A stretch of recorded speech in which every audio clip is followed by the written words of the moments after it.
Welcome to How to Live Slow, the podcast where we discuss slow living for the modern woman and help you design an intentionally slower family life.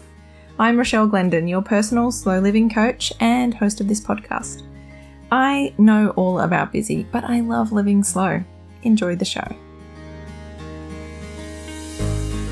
Well, hello and welcome to today's episode of the podcast. My name's Rachelle and hello, welcome if you are new here, first time listener, or welcome back if this is not your first episode. It's so great to have you here. Today's episode is a bit of a mixed bag.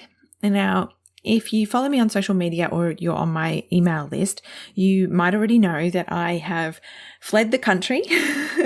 I'm going on a 4-month holiday with my husband and our 2 boys. We would currently, when this goes live, we'll be in Italy and we're heading off to Spain and Portugal, the UK, around to Canada for Christmas, the US for a couple of weeks before we come home in January in time to start back at school.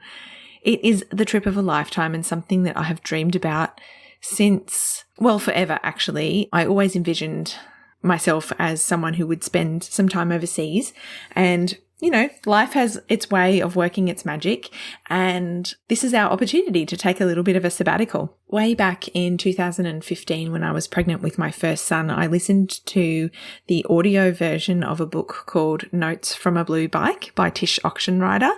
She was the author of a blog, Simplicity Parenting. No, it was the Simple Mum blog way back. I'm not sure if she still does it. I think she writes on Substack now. But the book itself is about her family. They move to Turkey from the US and they go and live in Turkey and they discover this whole different culture. You know, nobody's got fridges, but they don't need them because every day the bread man and the milkman come past and you go out and you in your community, you go down to the little square out the front of your house and you buy your milk and bread directly. You go to the fruit and veggie market to get what you need on the day. And it's just a completely different culture than she was used to. And it was, you know, she writes about that and just how she learned to slow down and enjoy family life. And it really, really inspired me. It's one of the early things that I read around what family life could be and how you can engage in a deep way with your family and with your kids and develop, you know, almost heal your own childhood in a sense by experiencing childhood again through the eyes, you know, through being a parent, being engaged with your kids in that way, you know, just a different kind of approach and, you know, actively spending so much time with your kids and, you know, particularly focusing on experiences. So anyway, I guess I'm just sharing that as a little aside. I'm just so excited and so happy and so grateful that we get to have this experience. So yes, so today's episode I'm recording it the day before we go and it's just the swirl of thoughts that I've had in my mind each little episode. So what I would normally do when I record an episode of the podcast, if it's a solo one, I would have an idea and I'd flesh it out and develop some stories and examples. But today I've got 4 or 5 things that I've recently learned or recently landed on, ideas that I wanted to share with you that have come about through my deepening interest in, you know, parts of slow living and consumerism and global climate change and all of the sustainability stuff, but also the reignited conversations that I've been having with, now I don't know if you have heard, but I've been hosting or holding one-on-one sessions with some clients one-on-one. And the conversations that have come up with those women have just really helped me to see some of the things that I've been talking about in a broad sense on the podcast over the last few years, how they really actually deeply apply to people's individual lives. And it's not just my experience or my friend's experience, but actual people who are my clients. And it's been so interesting. So I wanted to share some of the learnings and some of the new and fresh ideas. And also, let's flash back to, if you have been following along for a while, you might remember some of my martyr to matriarch content, which goes hand in hand with slow living. And martyr to matriarch is the term that I use that basically describes the process of becoming a mother, and this is called matrescence actually, but when you become a mother under the patriarchal capitalist society that we live in, the Western culture, you are almost certain to be turned into a martyr.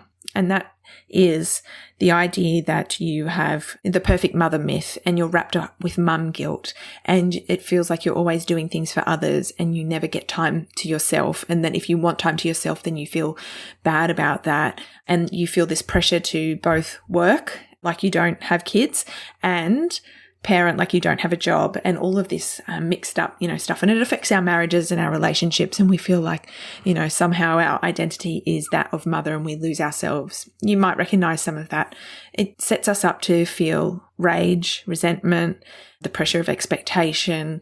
We have this bar that we can never seem to reach. And that kind of is that martyrdom. And it comes from patriarchal motherhood, which describes how a mother should be. And to then reclaim our motherhood and reclaim ourselves, we need to move through the process of martyr to matriarch, which is matriarch being the queen, or being not necessarily the queen, but being the female leader of the family, and stepping into your own sovereignty in a sense, and taking your own life in your own hands and not doing the shoulds, doing what feels right and good for you and for your children, and, not engaging, learning how to disengage from some of that cultural conditioning that we experience to actually get the best fulfillment out of your own life, out of your own motherhood experience, and to feel like your decisions are the most, and your intuition and your belief system is important and valuable, and passing that on to your kids so that they can benefit. So a lot of that has come up actually, and it's very interesting, in the conversations with my clients. So just flashing back to that.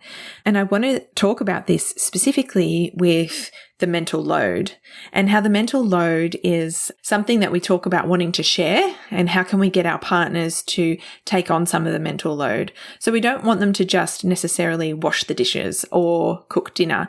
We want them to be aware of the fact that to cook dinner, that means you have to know what everybody likes. You have to make a list, go to the shop, buy the food, bring it home. That takes time. You need to know what's in the fridge. You need to know what's going out of date, all of that stuff. So there's so much that you have to carry in your mind just around the idea of what to have for dinner.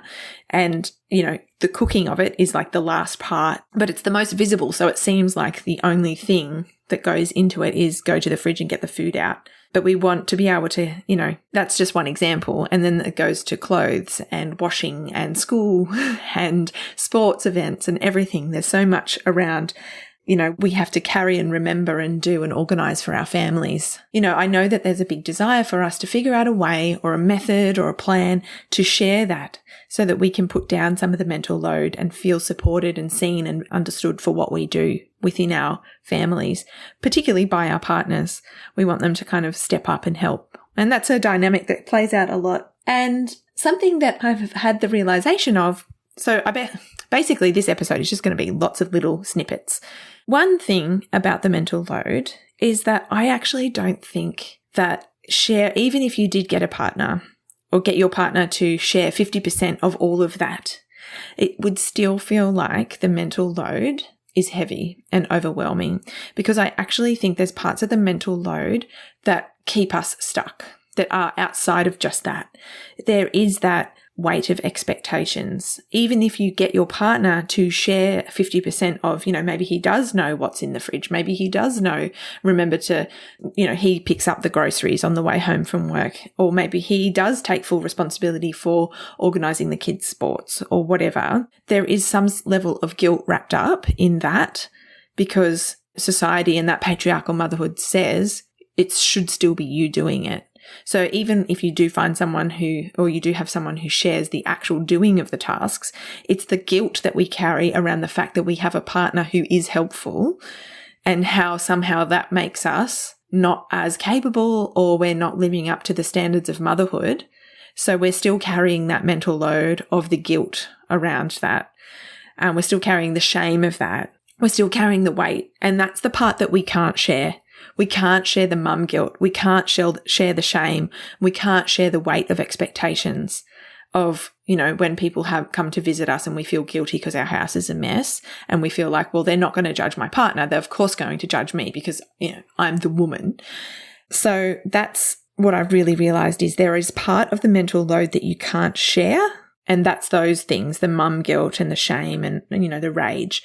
Those mental load things are really learning how to put that down, how to move past the mum guilt that you feel around the things that you should or shouldn't be doing, or whatever it looks like, whatever guilt you're feeling. How can you let yourself off the hook for that? And that's going to look very different for every mum and every situation.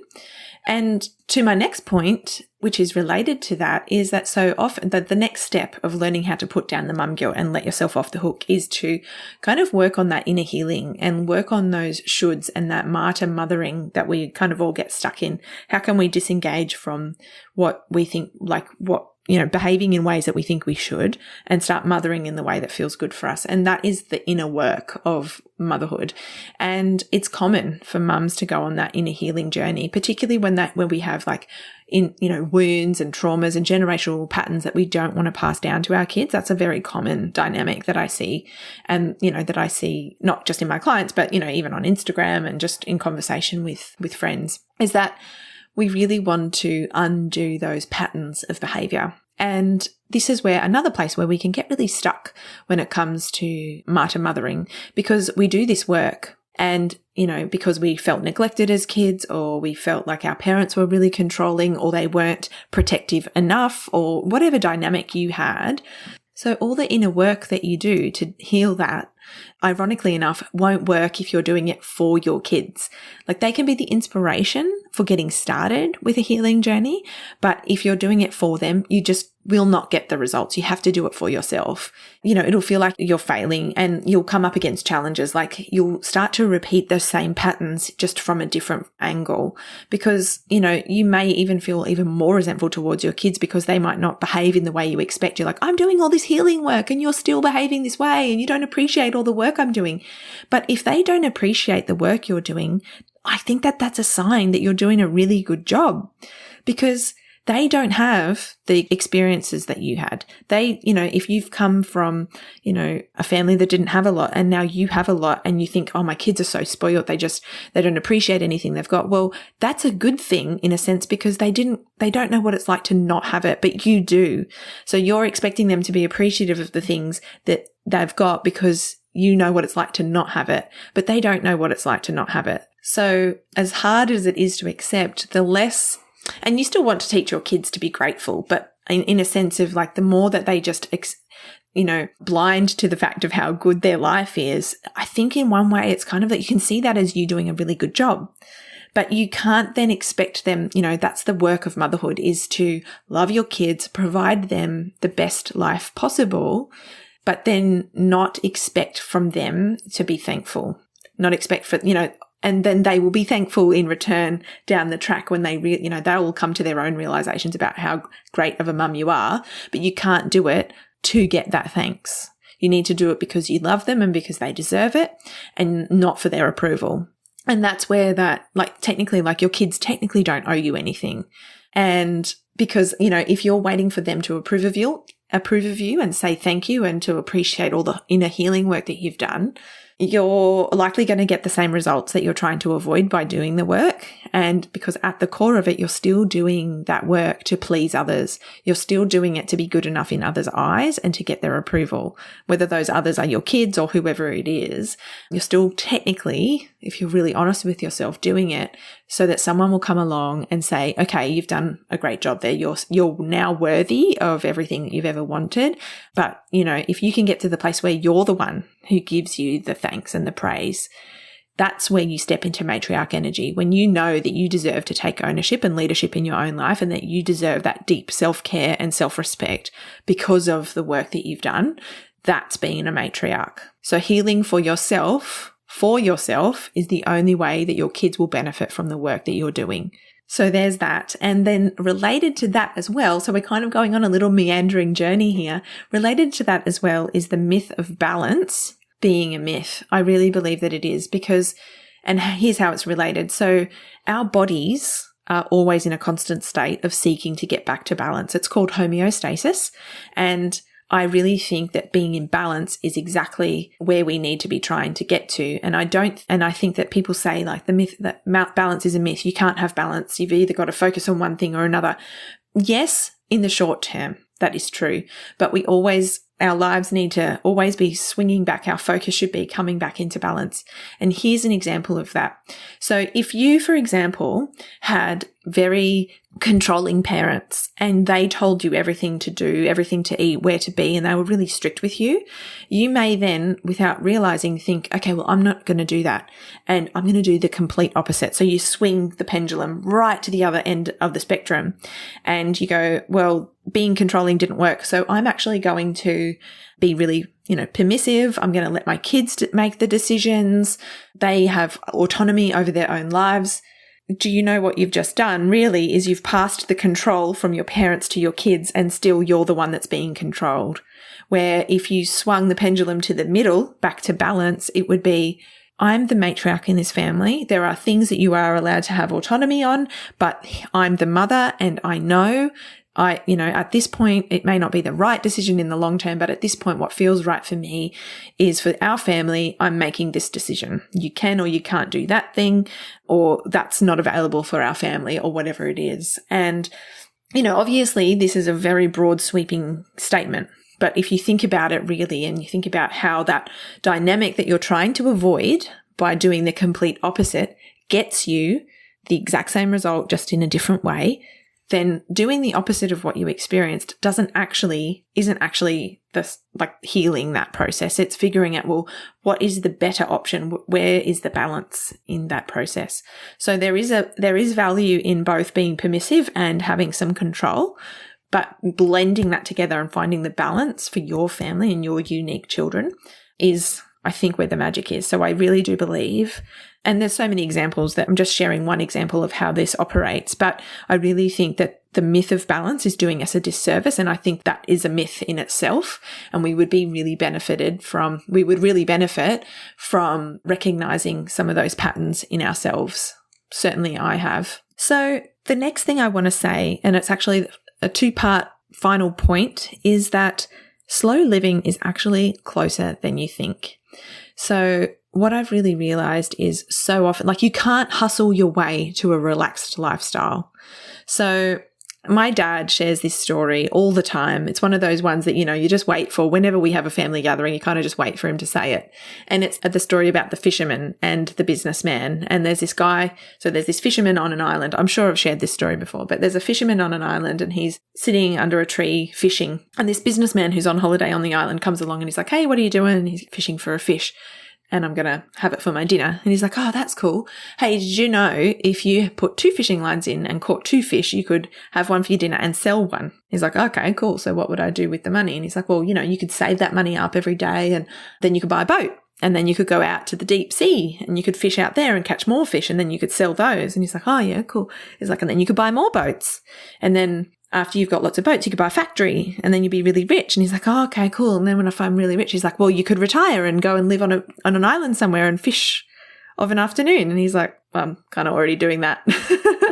And I think it really illustrates the fact that a lot of what we already want is available to us and we don't need to hustle for it, And I also think that at some point, more money doesn't bring more happiness. Sometimes what you've already got is enough. And I think that if we could reconnect with the truth of what enough actually means, we wouldn't feel the need to be constantly working and constantly hustling and trying to earn more and more money to provide an ever-increasing lifestyle. In fact, we would probably recognize that our lifestyle doesn't need to expand for it to be a good one.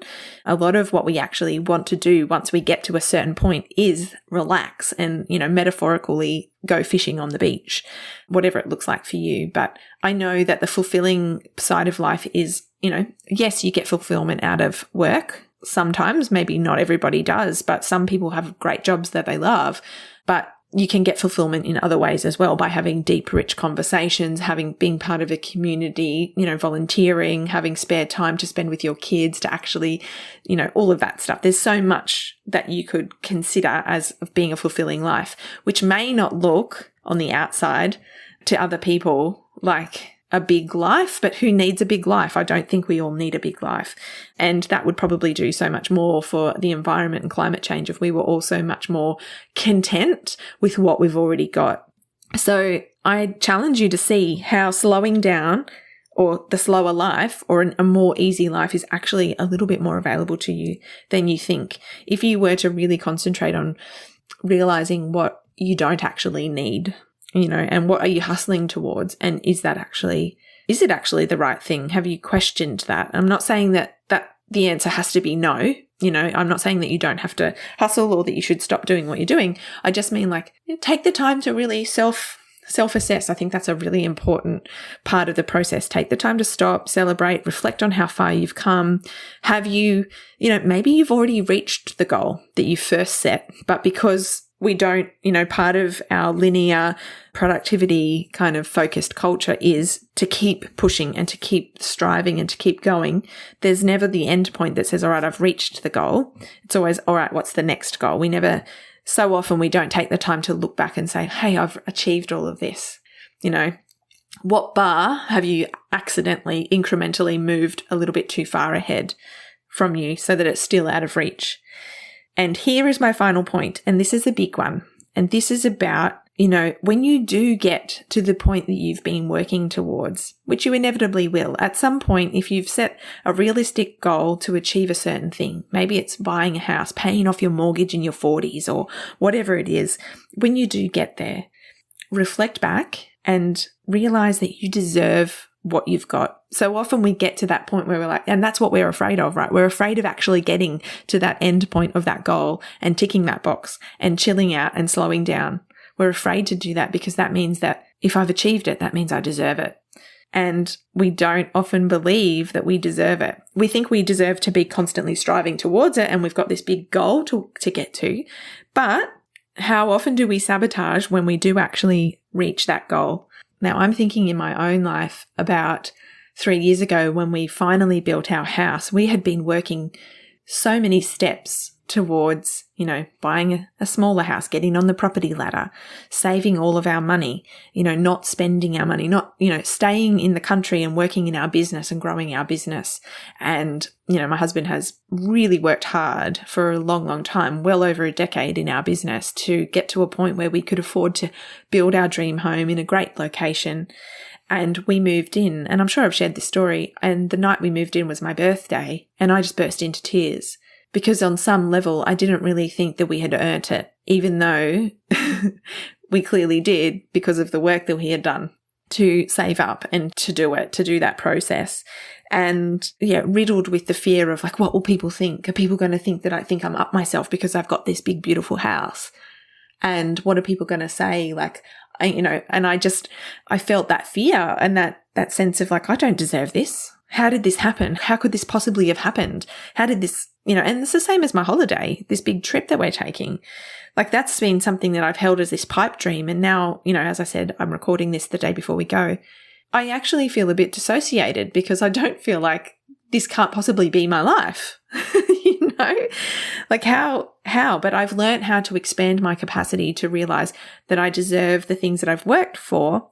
And when I've personally worked for them, me and my husband have personally worked for all of this. That doesn't take away anything from anyone else. And that's not me saying that other people don't deserve more or don't deserve the same just because, it's that there's a pie for everyone. It's not that we have to split the same pie in a sense, the things that I want, other things are my things, and that doesn't take anything away from anyone else. And actually, here's another example of how having that story of I don't deserve it gets you the exact thing you're trying to avoid. I'm worried about what are people going to think about me because I've got this big house. People are going to think that I'm up myself. So then I feel awkward and shy around people, and I'm feeling awkward and shy, but they're interpreting that as, oh, she doesn't want to talk to me. She's up herself. So people are making that assumption, not because I'm actually up myself. It's because I'm being shy because I feel like I don't deserve this big house, but I'm getting the thing I'm trying to avoid because I'm not fully allowing myself to have the thing that I want.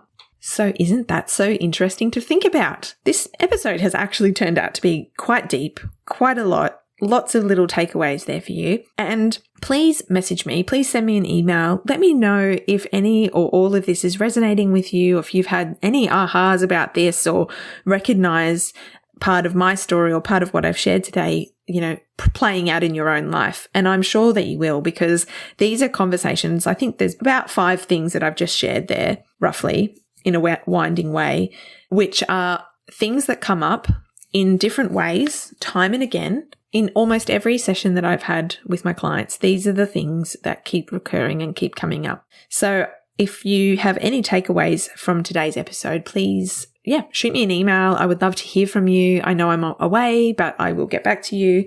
And if you would like to stay updated with all of this kind of content, make sure you hop over to my website. It's howtoliveslow.com and sign up for email updates, because to be honest, I actually don't know when the next podcast will be. This episode is published on the 21st of September, and it is possible that I will be taking the full 4 months off posting podcasts. I may record some on the fly as we go, but it is more likely that I'll just be sending my weekly or fortnightly emails to my email list, just with my slow living insights from the trip that we are taking. If you would like to keep up to date with all of that, and to also be the first to hear about when I'm back and opening up my Seasons of Slow membership and one-on-one coaching again, back when we're back in January or early February, make sure email is the best way to find out about that as well. There are a few people waiting to grab the first spots. So yes, amazing. Well, if this does eventuate to be the very last podcast for the year, I hope you have an amazing year, rest of the year and Christmas and all of that. And make sure to take some time to rest, because what I will leave you with is rest isn't easy, but that's not a good reason to not do it. Being busy is an addiction, and resting kind of feels like coming down off an addictive substance. You might get a bit itchy, you might freak out, you'll panic that you're forgetting to do something, but it does get easier. The world gets clearer and new possibilities for your life can emerge. Take care, and I'll speak with you soon.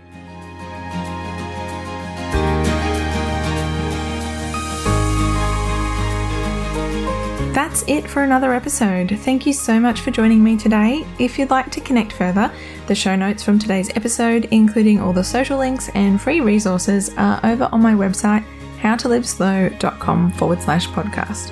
Have a beautiful week ahead, and I'll speak with you again soon.